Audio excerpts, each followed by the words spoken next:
सत्यवादी व महादानी राजा हरिश्चंद्र ने सत्य के लिए छोड़ दिया था राजपाट और परिवार। जब भी सत्य और दान की चर्चा होती है, राजा हरिश्चंद्र का नाम लिया जाना स्वाभाविक है। सच बोलने और दान देने के लिए उनकी मिसाल आज भी दी जाती है। इसलिए भी उन्हें सत्यवादी और दानवीर राजा हरिश्चंद्र कहा जाता है।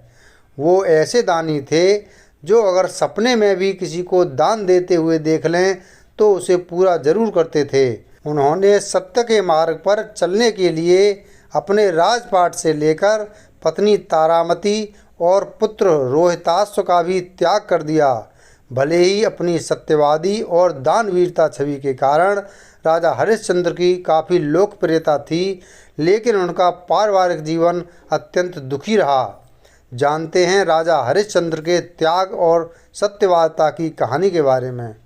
आज हरिश्चंद्र के बारे में कहा जाता है कि एक बार उन्होंने सपने में महर्षि विश्वामित्र को अपना सारा राज्य दान में देते हुए देखा, लेकिन अगले दिन जब वे सुबह जागे तो सपने को भूल गए थे। महर्षि विश्वामित्र महल में आए और राजा हरिश्चंद्र को उनका सपना याद दिलाया।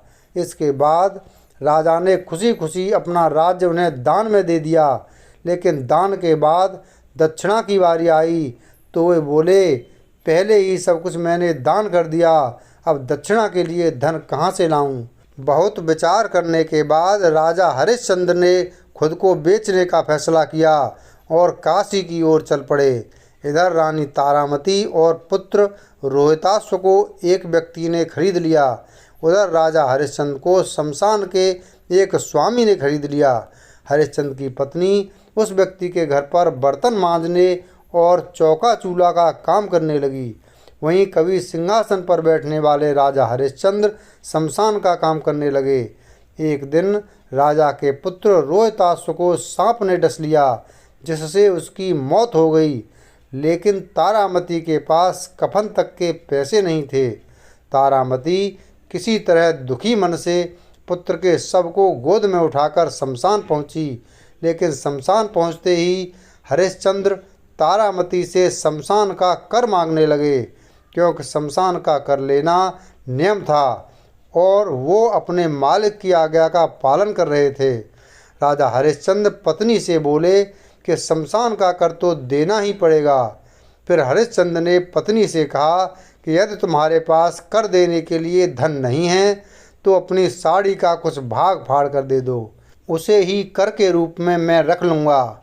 लाचार होकर जैसे ही तारामती ने अपनी साड़ी का फाड़ना शुरू किया, उसी समय तेज गर्जन हुआ और विश्वामित्र प्रकट हो गए। विश्वामित्र बोले, हे राजा, तुम धन्य हो।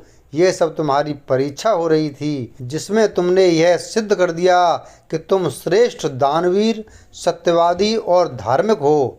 इसके बाद पुत्र रोहिताश्व भी जीवित हो उठा और राजा को उसका पूरा राज्य भी लौटा दिया गया।